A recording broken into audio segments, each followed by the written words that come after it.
Welcome to the Sports Science Dudes. I'm your host, Dr. Jose Antonio.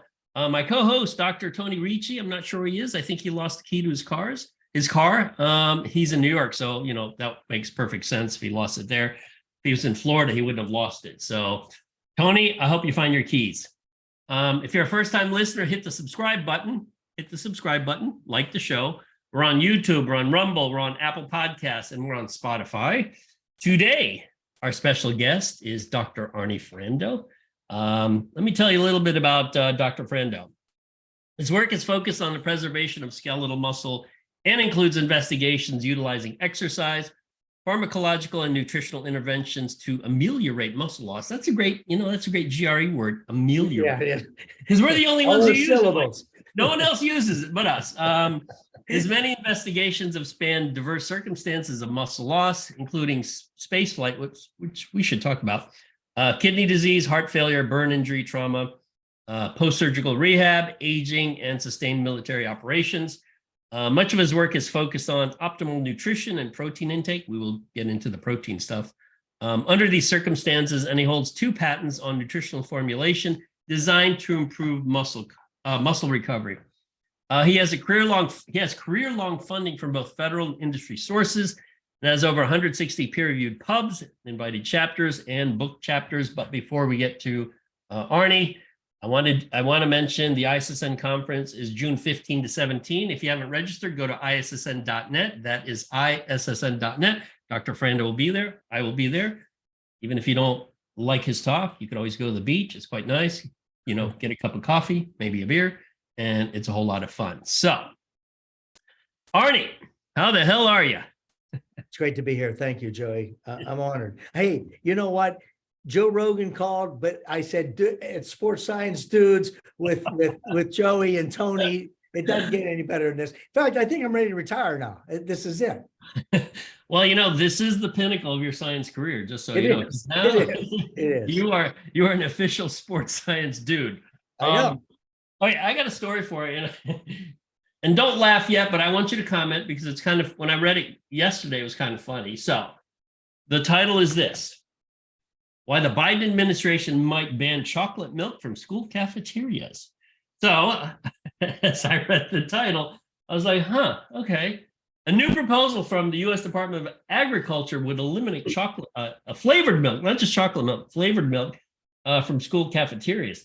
The proposal states this approach would reduce exposure to added sugars and would promote the more nutrient-dense choice of unflavored milk for young children when their tastes are being formed. Now, we're both old guys, old sports science dudes, and I remember when I was a kid in school, I liked chocolate milk. And in fact, if I wasn't drinking chocolate milk, I'd probably be drinking soda. So when you hear, some of the things coming out of the administration, particularly as it relates to nutrition, what comes to your mind? I mean, come on, tell us, what comes to your mind? Yeah, I don't know if I can really say what comes to my mind, being this broadcast. It's just, in my opinion, my life is just seen just overreach and overregulation by the federal government. I just think it's another aspect of it. I get the idea in a more general sense that you're looking for a healthier school lunch program. I get that. And I think that, as you know, there's a lot of, I live in a very rural state, in Arkansas. And so there's a very sizable population of students that are unfortunately, what's the term, that they don't get enough to eat? There's a nice little term for that. Oh, I know. Oh boy, I'm blanking on it. I know. Meal insecure, food insecure. Yes. Food insecure. There you go. But that's the gist of it. They don't get enough. And of course, a lot of their maybe 1 or 2 meals is provided by the school itself. And so, you're always looking for a good way to get these kids nutrition. But the fact of the matter remains, just as a side comment, the biggest problem we have that nobody ever wants to admit is you're competing against the fast food, industrial complex that they, and that's what the kids grow up on. That's what they gravitate to. And it's just not healthy food. And so, you say what you want about chocolate milk. It's kind of like spitting in the ocean, right? it's just not really going to solve the problem. You got a much No. bigger problem that nobody wants to address. Yeah, I think it's I think it's one big virtue signal. It's like, hey, look at this. We're trying to eliminate a little bit of sugar from, your kid's meal, when in fact, it's one way to get protein into these kids. Roger that. And when in fact, keep in mind, over your and I's lifetime, you're a bit younger than me, but look at the evolution of childhood and adult obesity in just the last 30 years. It's just skyrocketed. We are now at a level of about 70%, 65 to 70% adult obesity in this country. And the children are following suit. And in fact, what people don't realize is we are in trouble from a national security standpoint because we have very few people in this country that can actually be recruited into the armed forces. Most are obese, medications. Isn't that, yeah, that is, that's absolutely insane. In fact, I think by the year 2030, year 2030, 70% of the US population is or will be overweight and obese. Although depending on where you are, you might see that now. I know when we used to live in Nebraska, I was shocked how large people were there. And we're not talking muscular. They were large. No, that's right. And it certainly has to do with all there's a million variables we have in this equation, as we said, but the fast food aspect, you just cannot dismiss. Obviously there's some of the bigger corporations and they get a pass in Washington, DC, but you just can't discount the fact that there's a great deal where your problem is coming from, that people are not taught to eat properly, do not eat properly, and they default to, very high calorie, very unhealthy, very high fat foods that just don't get what they need. So anyhow, I know we were on to talk about protein, which I'd feel much more comfortable talking about. Well, actually, before we get to protein, there's another topic I find actually quite fascinating. And when I finished my PhD, I actually thought I would go into the research that focused on either testosterone administration or the androgen receptor. And in fact, when I moved to the University of Delaware, this was back in 1998, they were building a muscle physiology lab for me to do some animal work. And my goal was actually, one of my goals was to do some of the androgen receptor work in addition to doing some sports supplement work in humans. Well, long story short, the administration of the university administration within the department, they were they frowned upon doing anything related to supplements. Basically, they said, just don't do research in sports nutrition and supplements. Which I thought, okay, that's got to be the weirdest thing. But it wasn't the first time I heard that. I actually heard it also at an ACSM conference. It's like, if you want to have a good career, don't, sports nutrition, sports supplements, total freaking waste of time. It tells you where the whole field started, though, does it not? Yeah. That's the way I read that. And thankfully, to people like you and others, and a lot of our colleagues at ISSN, they've really shown with research and all the benefits of some supplements. But in the early days, that was the problem. It all came from magazines and bro science, and that's why everybody told you to give it to Heisman. Exactly. So the testosterone category has always been interesting to me. And in fact, I pulled up, hopefully this will jog your memory. It was a publication you had, and let me think. I like going by presidential history. That's how I refer to things in terms of publication. Let's see. George Bush II was the president. Okay. You have this was in AJP, American Journal of Physiology. I don't know if you remember this. Testosterone administration to older men improves muscle function, molecular and physiological mechanisms. You are the first author. And well, I want you to explain it, but first, before we get to that, how you came up with the dose. And let me just read the abstract real quick so that the audience knows what we're talking about. You took 12 older men. Holy shit. I can't believe I'm in a category now. Yeah, over 60. Is that what I recall? I know. I'm like, holy shit, wait a minute. That's me. God damn. Okay. But anyways, 12 older men, serum testosterone between less than 17 nanomoles per liter, which is roughly 480 nanograms per deciliter. They were assigned, it was double-blind, placebo or test Enanthate injections. Weekly injections were given for the first month to establish a increased blood test at 1 month, and then biweekly injections until the 6-month time point. So, and then I want you to talk about what happened from the administration and also how you came up. I'm always curious as to when scientists design a study, okay, at what dose was acceptable? What dose were you looking for? Was there a certain plasma level or serum level testosterone? Yeah, that was easy. That was the easy part. It wasn't as hard as you would think it is. That was a follow-on study to when I was at UTMB in Galveston, Texas. I collaborated with a endocrinologist named Randy Urban, who I think was the last author on one, first author on another, whatever.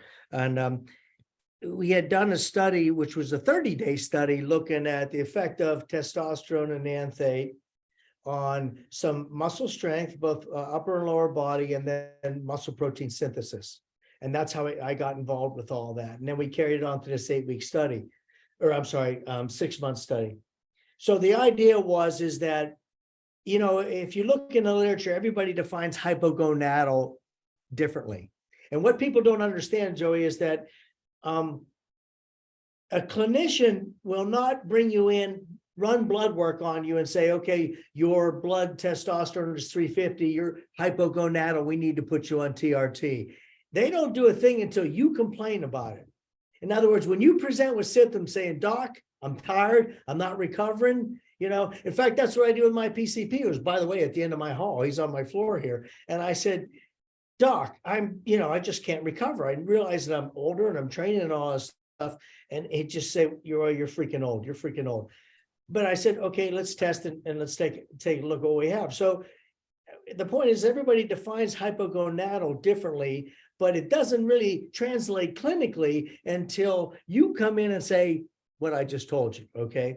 So then wait. So if your test levels, let's say it's 200 nanograms per deciliter, but you have no complaints, you're not hypogonadal. Yes. So in other words, most clinicians aren't inclined to say, hey, you got a low testosterone, you ought to consider this. Or they'll ask questions. Don't forget, Joey, most people over 60 years of age aren't that active. So a lot of that can be hidden. You and I would notice it because you're out paddleboard next number of miles every day. I'm still in the gym. I'm still martial arts. I mean, these are things you notice. And what you notice is, damn, I'm not recovering after that long paddle.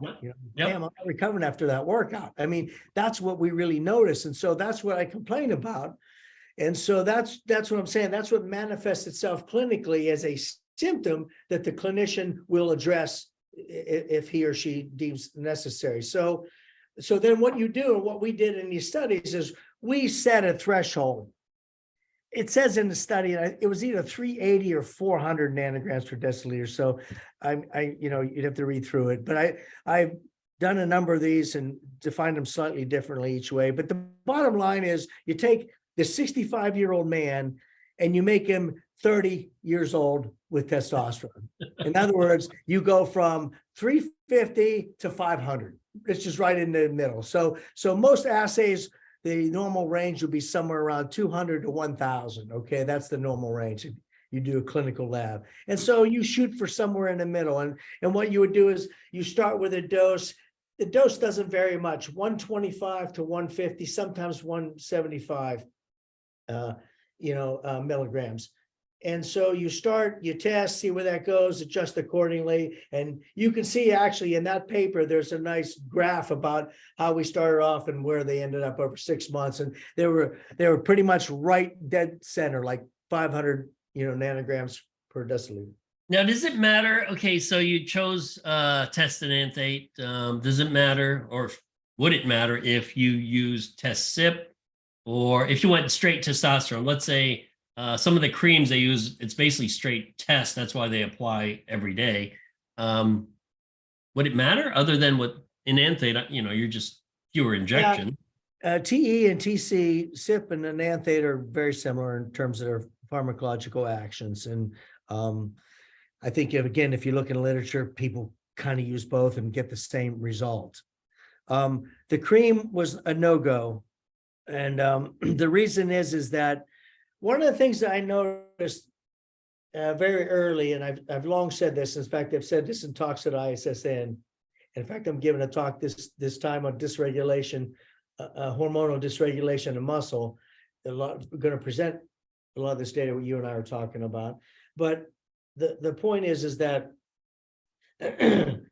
you have to get the pharmacokinetics, just like the essential amino acids that I hope you and I talk about. The pharmacokinetics are such that you need that spike to initiate all the sequelae of events that leads to protein turnover, protein synthesis. Right. The problem with the there was a one called androgel, I think. Is that still a product? Yeah, androgel. Yeah, that's Okay. that's the trade name, I guess. Yeah, androgel did not produce that, and in fact, a couple studies done on androgel showed it really wasn't anabolic, and that's the reason why. And plus, you have the problem of if it's on your skin, then it can be transferred to your mate, which a lot of times is a female, and so that's a big problem when you start giving androgens to females, even if it's secondary. But so the idea is that the testosterone CYP or Enanthate, once injected, will give you this curve like this, and this is the part.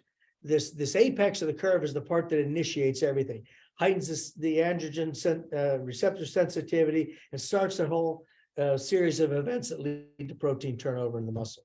So if you took a bath in androgel, that would work, is what you're saying.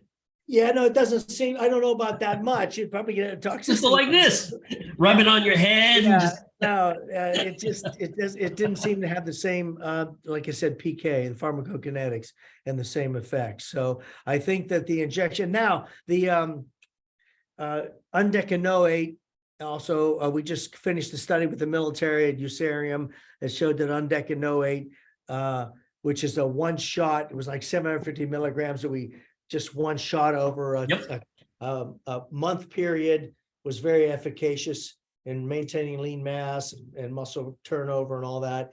And nowadays they use a lot of these pellets for people that are the sub-Q pellets that are implanted in the glute.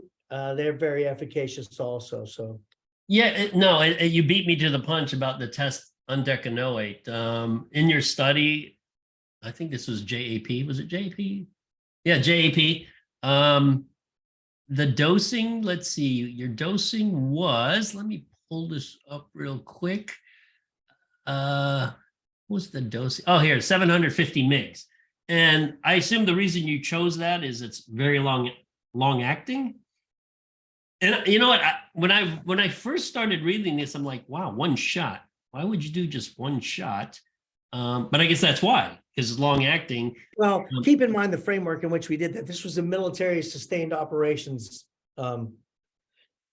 study. Although it was in a laboratory, the idea was to look at what we call SUSOPs, sustained operations in the military. So, in other words, the special operators, whether they be Rangers or SEAL teams or whatever, go out and beat themselves up for a period of time. The idea was look at something like this that would be efficacious over an extended period of time. And so the point is you get the one shot, they go out, and the way we had that study constructed is like 3-day cycles, like 2 days would beat the hell out of them and very little sleep, etc., undernourished, etc., 1 day. So it was like a 2-on, 1-off cycle, but it was over 21 days. So they're pretty shattered by the end of it.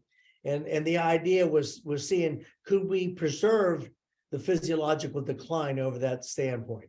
Yeah, so protect. We can, in some regards we couldn't. Yeah, protected fat-free mass, but apparently not physical performance, which is still kind of interesting. That's right. That's right. Right, because there's a lot of people who do. I mean, not professional athletes, but let's say, I don't know if you've heard of it was the Badwater 135 out in the West Coast. It's a 135-mile foot race. And, most people do it really to see if they can do it because it starts out in the desert and parts of the race get so hot that the guys and girls actually run on the white line, because if they run on the black pavement, their shoes melt. Oh, so, wow. Yeah. So a lot of them, they just don't make the 135 miles, but the ones who do, it's kind of amazing. I think the record for it is there's a Japanese guy who basically averaged 10-minute miles for 135 miles. Now think about that. 10-minute miles. Unbelievable. Well, one thing is he knows how to fuel the machine, right? It's a different talk or a different episode for you, but you certainly know how to fuel the machine if you're doing that. Yeah, those guys learn how to they learn how to basically eat while they run, which is a skill by itself. But to sort of wrap up the testosterone discussion, I'm sure you get this question a lot, and I've got it a lot when I was doing some of that AR work a long time ago. Safety issues. It's got to be dose dependent, and also the type of anabolic steroid or androgen you take. What do you think of that?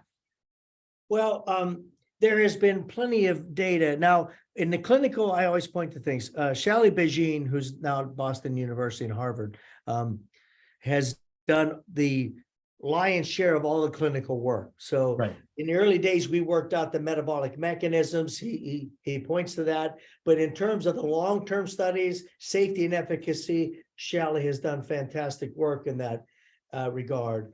And the interesting thing is that for the most part, he showed that long-term utilization is safe. And in that 6-month study, we did like prostate volume measures and blood work, et cetera. Hematocrit goes up significantly, but it goes from like 44 to 45. So that's the problem with statistics. So clinically, it wasn't significant. Now, Shally also showed that there's a propensity for higher plaque buildup in the arteries because of that. However, keep in mind, Shally wasn't using a athletic population. So again, exercise and activity prevents that. So he used a pretty sedentary population, although he recorded exercise and all that stuff, he didn't control for that. So the bottom line is that I think you find more and more studies. I think he's done up to 3 years now, very carefully, and showed its efficacy and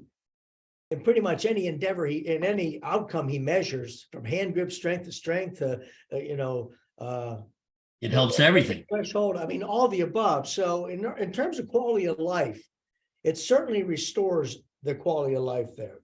And the other thing you have to realize is no physician should put somebody on TRT and say goodbye. I'll see you in whatever, next time. I mean, at first you monitor every several months, then 6 months, and then after a period of years, at least every year you come back and make adjustments. So at least that's been my clinical experience with people. So again, I think it's one of those things that's a personal decision. And I think it manifests more in old farts like us that try to remain active. I really do. That's where you really make a difference. If you're sedentary, how do you know? You know what I mean? How do you know? Again, you're standing on a paddle board. Okay, I'm going to do 4 or 5 miles, and you come back, you're like, damn, that shredded me more than it should have, right?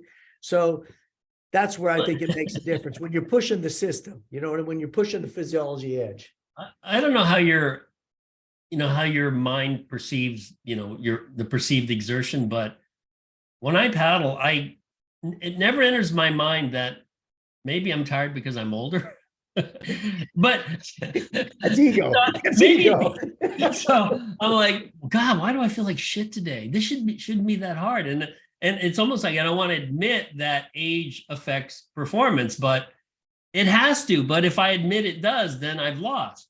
Do you ever notice too that as you get older, like you have to have so many more variables in the equation line up for you to perform? Like in the young days, I could, I didn't have to sleep that much and stuff, but now I need like 8-9 hours of sleep. I need good food. You know what I mean? I need to eat 3 meals, and then I can go and do the workout I need to. If any of those variables are missing, thanks. It has to be perfect. Like, the stars have to align like Aquarius or something. So, okay, switching over to protein. Back in let's see, when Ronald Reagan was president, what years was that? Arny's Ferrando? When was it? That was in the 80s, because I was on active duty military then. That was okay. Very cool, very cool. Well, I took the very first nutrition class I took. It was just general nutrition. This was at undergrad, American University. And I remember my professor saying that eating a lot of protein was bad for your kidneys. And, as a stupid college student, I thought, well, that just seems weird, because I have an uncle who's a bodybuilder, and he seems to eat a lot of protein, and he sure seems healthy to me. So the question is this: why has there been this anti-protein culture that exists in the sciences, particularly medical sciences, dietetics, and even within sports science to some extent? It took a while. I think Pete Lemon did some of that work in the 80s, but it still exists today. That's what's really weird. What are your thoughts on that? Well, actually, I think that's scary, Joey, because like you, when I did my doctoral work at the end of the 80s after I got off active duty, I had very good professors, but that was still the mantra, that too much protein was bad, and it was bad for the kidneys, et cetera, et cetera. But I, like you, knew better because that's what I was doing. It's just because I was very active in things, and I was just eating a lot of protein. And, in fairness, coming from an Italian background, it's not like you're shy on protein in the Italian, culture. So it was a natural extension for me. And yeah, that mantra was there too. And so I started looking into it. And I think that the old nutritionist RDs were taught poorly in that regard. And it's amazing, like that's translated. Now, they were older than me, so you would think that maybe that generation is fairly gone. And again, to the credit of us and our colleagues, that over the years there's been enough research out there to show you that that's not exactly true. That being said, again, the politics of the matter is kind of what irritates me, because I'm a believer that politics is the greatest disease known to mankind throughout history. There is no disease, virus, or anything that is as bad as politics, because by its very nature, it makes you emotional and divisive. And I just think Won't disagree.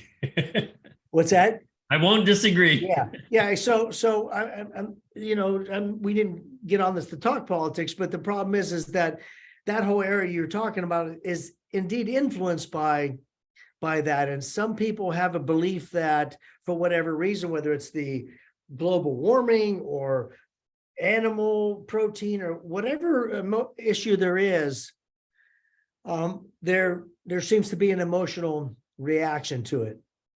I'm a reductionist in great part. For me, Joey, it's like we're both physiologists, right? So for me, the physiology is human physiology needs to take in the essential amino acids to live and survive. How do I get those essential amino acids? Okay. By the way, I went to the zoo on Saturday morning. I saw the silverback. You know what a silverback gorilla looks like, how much just amazing amounts of lean mass that thing has. And they were feeding them, and they threw them fruit and broccoli. Okay. Wouldn't it be nice? Wouldn't it be nice if we could turn fruit and broccoli into that much lean mass, but we can't. So but they must eat a lot of freaking broccoli. I mean, yeah, no, that's the point. They don't have, quote, essential amino acids. They can get this from anything and make it into that, or our genetic code does not say that. So, that's why I said I've become very reductionist in my thinking in that regard, is that you need the amount of essential amino acids. Now, that being said, you can get them from anywhere, because the body doesn't really care, by the way, whether that essential amino acid came from Spam or whether that essential amino acid came from tofu. It just doesn't matter. Yeah, it doesn't matter. Okay. However, our research over the years has shown that the quality protein sources have the most essential amino acids for their buck, the most bang for their buck. And again, my colleague who's in the next office has recently done a paper, 2020 in Nutrients, showing the relationship between the essential amino acid Cmax, in other words, the maximal concentration, and the time to that, and the change in both muscle and whole body protein synthesis. So the point again is, just like that testosterone I mentioned to you, where you get this original peak, that peak in amino acids is the signal to the muscle to make protein, to start turning over.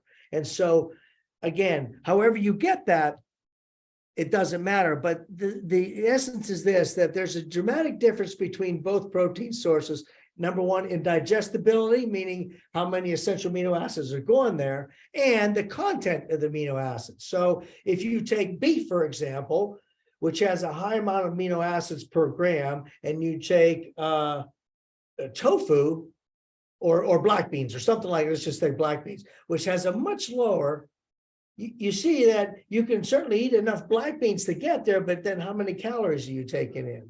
You see what I'm saying? I tell people this all the time. I have no emotional attachment to either. And people always, because every time I give a talk, all the vegetarians want to get up and argue. I have no emotional attachment. I don't care. But I say this, I'm too damn lazy to be a vegetarian. Too damn lazy.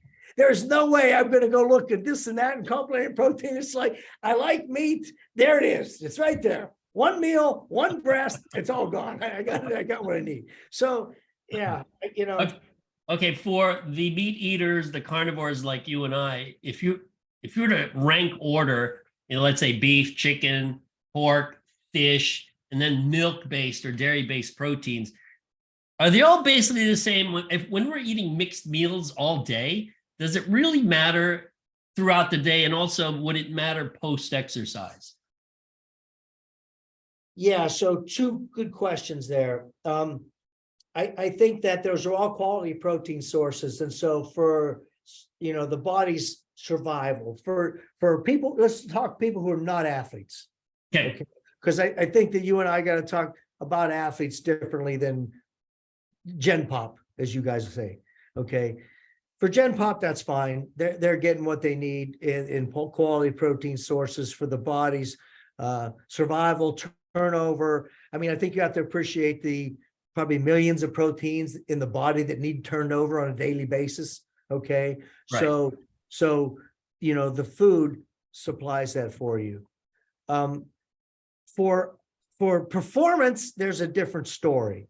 For performance, I think you need some delivery of a greater amount of essential amino acids. That's what all our work has been showing us, okay? That you need a greater delivery of essential amino acids to up the protein turnover, to keep up with the performance, to recover from the performance. Again, if I told you to go out and paddle for 4 or 5 hours, you'd come back pretty darn sore the next day. So how do you repair that? Okay, right? Your back is sore, your arms are sore. I mean, you did a lot of tearing down of those myofibrils. You have to replace those now. And so in order to do that, you have to deliver a lot of essential amino acids to those working muscles. And that's why I say, I think that Gen Pop and the athletic population, you have to consider them differently in how you eat, what you take in, and more importantly, the essential amino acid load that you need to make this all happen.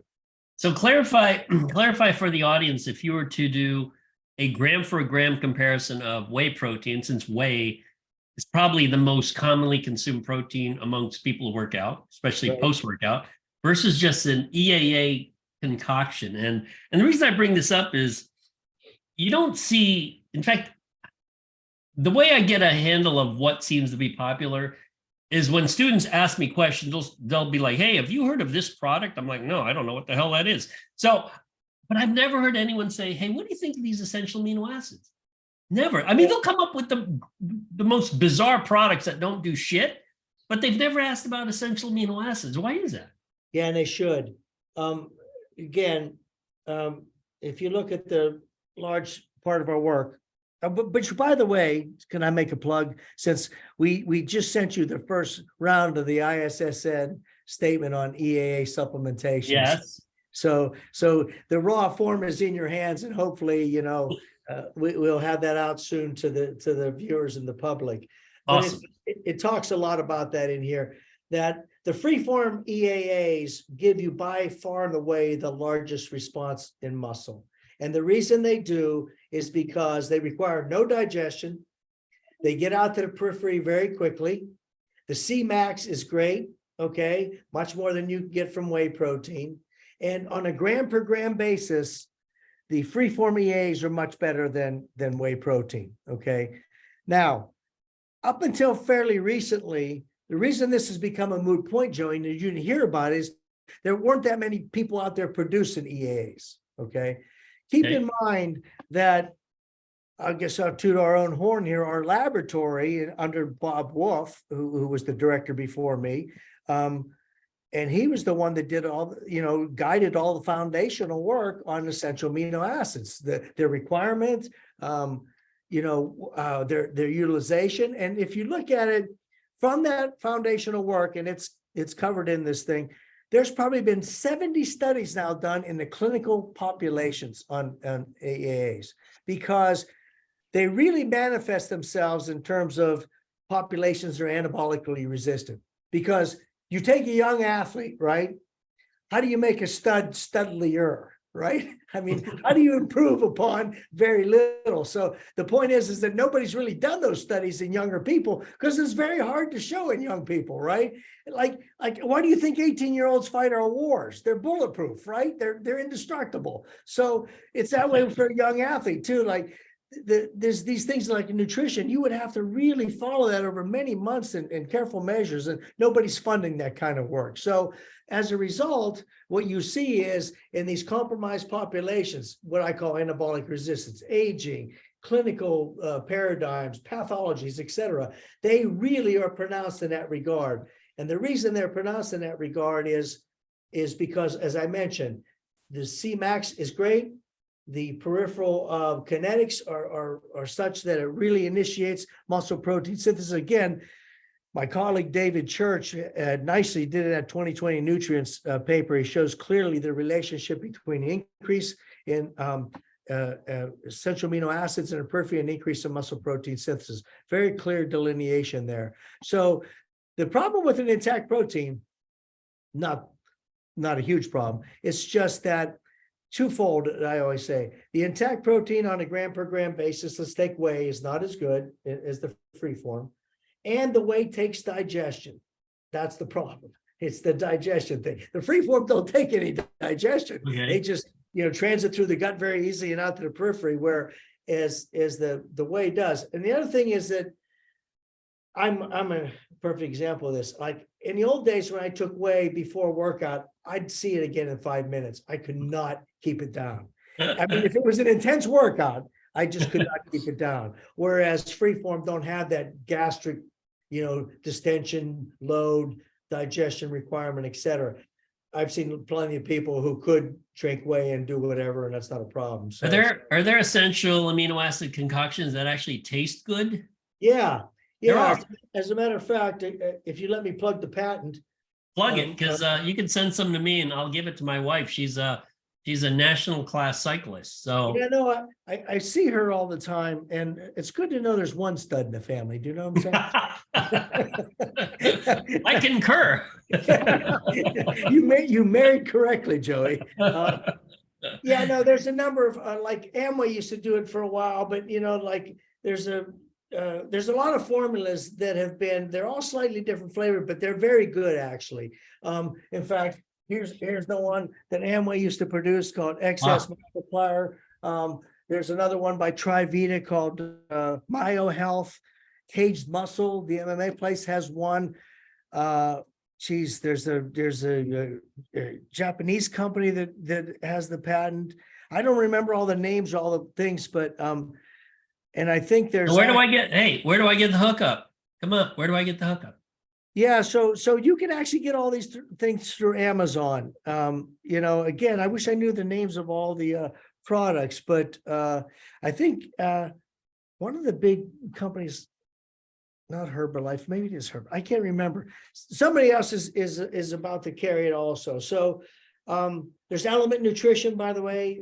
I think it's a company out of Canada that has a product with that. So everybody takes the basic patented formula, and then you could talk to David Sandler about this, but there's a whole science to formulation, tasting, and all that stuff. I will say this, I've tasted all of them and they all taste pretty good. Okay. So that has come a long way. In the early days when I was doing the science on this, oh my God, what I mean? All I would do is mix them together, throw in a little citric acid or something, ask the subject to choke it down, and then, and then run it out of the room. Yeah, that's exactly it. None of it ever tasted good to me. And that's why I was like, God, I can't stand this stuff. Now, before I forget, in terms of protein or essential amino acid requirements, talk about what happens with age, right? And I need you to operationally define when you get older? Because people say, well, when you're dealing with older adults, what's older? I mean, to my kids, 35 is older. To, an assistant professor, 50 is older. I mean, to us, what? To us, 90 is older. So yeah. how age affects muscle protein synthesis as it relates to consuming protein, and also are there sex differences? The aging effect is very real. There becomes with age an inefficiency of the muscle to process amino acids. We call it anabolic resistance, but I think the proper term is probably inefficiency, although we can't really measure that. You know what I mean? We measure the gross measures of protein synthesis, sometimes breakdown, balance, that kind of thing. So we're measuring the kinetics and the metabolics of it all. So at what age does this manifest? Yeah, that depends on the individual. I think that and you're an exercise guy and you're a lifelong exerciser. So I think what we have done is push the curve to the right, but I think we're still on the curve. You know what I mean? So just because you're pushing it to the right doesn't mean you gave it the Heisman. You're holding hands with the curve. So I think that depends too, again, on the individual. But I would venture to say, I'm starting to over the years now study. We used to study young and old, but I'm starting to realize that these transitions occur, quote, in middle age. So I think studying more of the 40-year-olds, especially in our society, shows you that it's really starting then. That this resistance is starting, and it depends. If you're in pretty shitty shape, it's there. You know what I mean? If you have done nothing, if you're a couch potato and you're a land squid and you're processing oxygen, it's you. It's you. If you're a land squid, it almost doesn't matter. You're gonna feel like shit and be like shit anyway. Well, that's right. Most people are happy with that. You're right. You're exactly right. Now, to your second question about sex differences. Most of the literature says if you look at acute responses, we really can't tease out a sex difference. However, again, the things that we've started, in fact, we have a project on board looking at postmenopausal women, pre and postmenopausal women.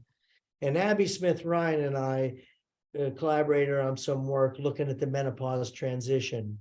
And I think from a physiological standpoint, it's a pretty serious demarcation point. And from what I see, we don't have enough data. I would hypothesize, and it looks like it's in the perimenopause period, that the protein kinetics go awry. Around roughly what age would that be? Yeah, somewhere around 45 to 50, I think, is the general sweet spot. Some women go earlier, some women go later. Okay. But there's kind of a 5-year period there, I think. And so the point is that for some reason, when that perimenopause period begins, meaning that their menstrual cycle becomes inconsistent, there seems to be a lesser signal to the skeletal muscle such that protein turnover reduces. Why is that important? Well, protein turnover is a very expensive process. And by the way, if you add it up, it comes up to about 300-400 calories a day. So just extrapolate that. 300 calories a day over 10 days is what? 3,500 calories, right? There's a pound.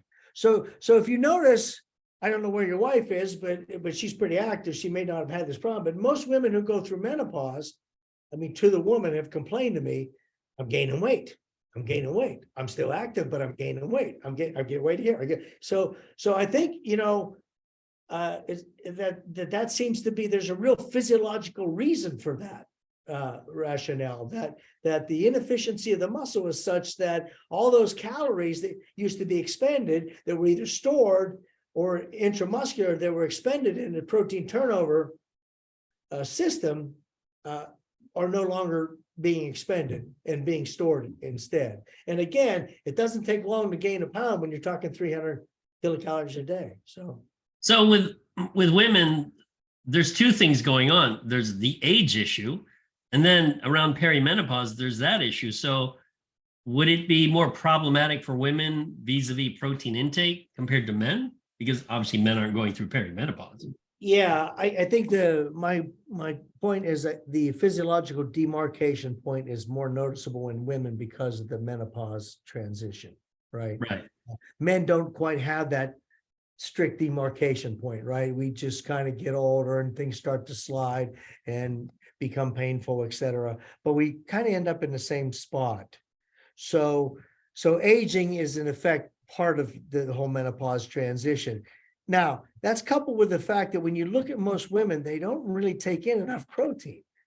So that really, so now you're exacerbating the problem. So as I just told you earlier in the conversation, you need more of the essential amino acids to upregulate and overcome the anabolic resistance, but they're not getting it. Okay. And or they're not getting it in enough meals. Usually they only have an intake of enough protein in only one meal. So now you can see how this is all exacerbating the issue, right? You went through menopause, the muscle becomes less sensitive, you're not taking in enough protein. And oh, by the way, instead of protein, you're taking in carbohydrates. Guess where this is all going? So now you gain weight.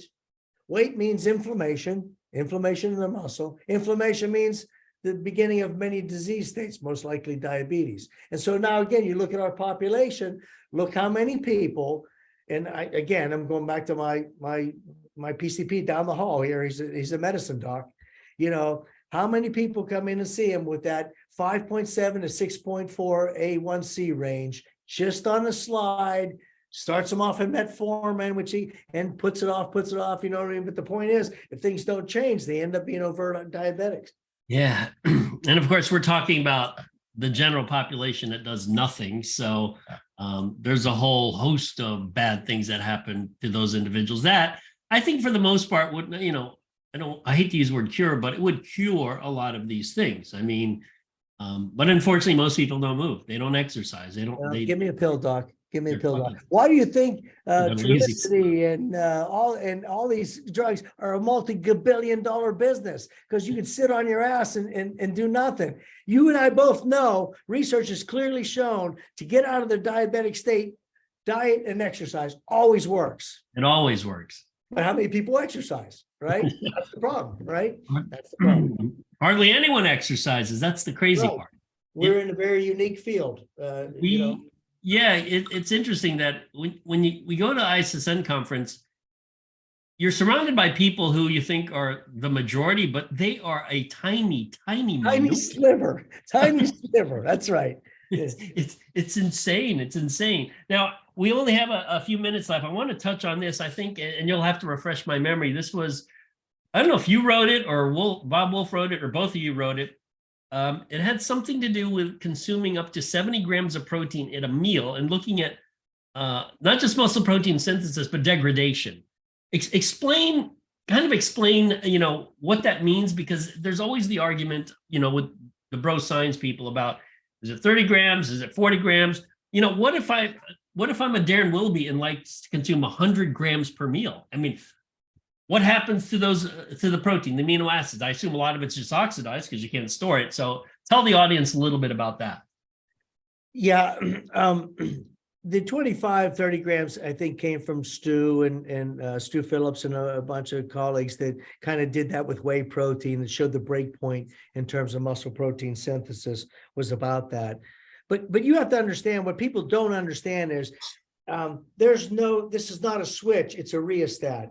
Okay. In other words, you can upregulate synthesis to a certain degree, but at some point, breakdown has to upregulate too to keep up with it. Okay. So in other words, it's a dynamic process, and insulin, of course, has a lot to do with it. So in a general sense, I will say that if there's enough amino acids available, again, Bob Wolf a number of years ago wrote a very, very nice review in this regard and gave international presentations on it based on all our data and everything else. The bottom line is that if the amino acids are plentiful, the insulin response serves to promote protein synthesis. When the amino acids become a little more limiting, the insulin response is such that it prevents degradation. Okay, so you cannot, what the viewers have to understand, you cannot ramp up protein synthesis forever, whether it's EAAs, testosterone, it doesn't matter. That's not the way the body works. In order to support synthesis, from a muscle standpoint, you need the intracellular amino acid. You get them because they're the ones that form protein. You get them from two sources. One, the blood transports them in, or two, the muscle itself breaks down protein to do that. And so I keep pointing to the fact that in the early days, I studied burn patients. I think, I grew up in a burn unit. And in burn patients, you find that if you just look at muscle protein synthesis, you'd think they're anabolic because it's twice normal. However, breakdown's 3 times normal. Okay, so in them, it becomes a big futile cycle, in part to provide the amino acids to all the more important things to keep them alive at that time. So that's the issue. You have to understand that you don't get one without the other. You may get a net synthesis to a certain degree. That's what we found with the essential amino acids and all those studies with cross-limb models and things of that nature. Whey protein the same way, but you don't get unmitigated synthesis forever and ever. Amen. Well, how much does protein degradation or the inhibition of protein degradation play a role in the net muscle protein accretion? Yeah, that's a good point too. I think that here's what I always say. You may have heard me say this at the ISSN the last couple of years. But everybody becomes myocentric. And you can only afford to be myocentric if the whole body is happy.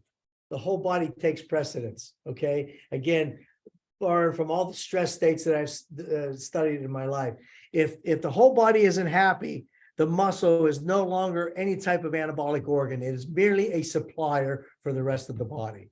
So, in other words, if the whole body isn't happy, then the initial protein will go to suffice or making the whole body happy, either synthesis or reduction of protein breakdown. Once you get the whole body happy, now the muscle can pay attention to being the anabolic organ. It can switch from being a supplier, because it's the only supply of amino acids we really have that's labile, to actual functional anabolic organ. So in that regard, that's the answer to the question. They both have to be happy. And again, if there's a stress state, hypocaloric, for example, pathology, disease state, whatever, the whole body's taking precedence. The muscles. And in fact, I always say this: when I first got into burn work, the patients would die, Joey. We knew how to, at that time, we knew how to cover burns and we knew how to do all that stuff. But the patients would die after a certain period of time because of loss of lean mass, not because of the burn. And only after all those years that we started using all those anabolic agents and we were able to mitigate that we have almost universal success, unless they have major inhalation injury or something with getting people. I mean, my last years there, I couldn't tell you how many people over 90% total body surface burn area were walking out of the burn room. Explain more to the audience. This will be the last question. Explain more to the audience why the loss of lean mass contributes to such high mortality. And that's why if you end up in a hospital, you want to at least have some semblance of muscle mass or lean body mass, because you'll survive being in the hospital. So yeah, explain that to the audience. Well, which goes back to what I was saying, the stress response. So when the body is stressed, all the muscle does is serve as an amino acid reservoir for everything. So all the other things in the body that are more important, okay, usually immune proteins, the liver is the big player here, right? All the things that the immune system and the bone marrow and everything else produce to keep the organ alive, to keep the organism to survive. All those amino acids, in great part, will come from skeletal muscle. And when that runs out, then you get into organ failure and death. That's what happens very, very quickly. Now, do we know at what point, I mean, how much lean mass would you have to lose, or is there a threshold amount of lean body mass that you have to have? Yeah, that depends on the pathology. In fact, I'm giving it in this talk we're going to talk about. I borrowed some information from a burn surgeon many years ago, and it says like 10% loss of lean mass, immune functions compromised. After that, wound healing is compromised. Somewhere around 30 to 40% of lean mass is death. Wow. So it really doesn't, I mean, we're not talking 100%. And oh, by the way, to that point, if you ever go back and read the Belfast studies where those guys fasted themselves to death back in the 70s, and they were characterized, and the blood amino acid levels in those people who went on this prolonged starvation were maintained normal until the very end when they died. Wow. Because again, the lean mass was maintaining those levels until it could no longer, and then they died. Awesome. Hey, this has been a great conversation, but before I let you go, tell the audience in like 30 seconds or less what your talk at the FISSN conference, June 15 to 17, what you will cover. 30 seconds, buddy. Yeah, it's hormonal dysregulation and skeletal muscle. And I kind of want to look at the reasons when testosterone in particular is dysregulated, what happens to skeletal muscle, what happens when you normalize it, and why we can't duplicate it, by the way, in laboratory experiments. So that's what I'm covering. Awesome. I'm looking forward Dr. to it. Arny Ferrando, it's been a pleasure. Thank you, sir. I will see you in the Sunshine State, by the way, the greatest state in the union, and you know that. Yeah, the people from Texas would beg to differ, but I'm looking forward to Texas, it too. Texas is number two. Number two. All right. Thanks, buddy. Thank you. All right. Bye-bye.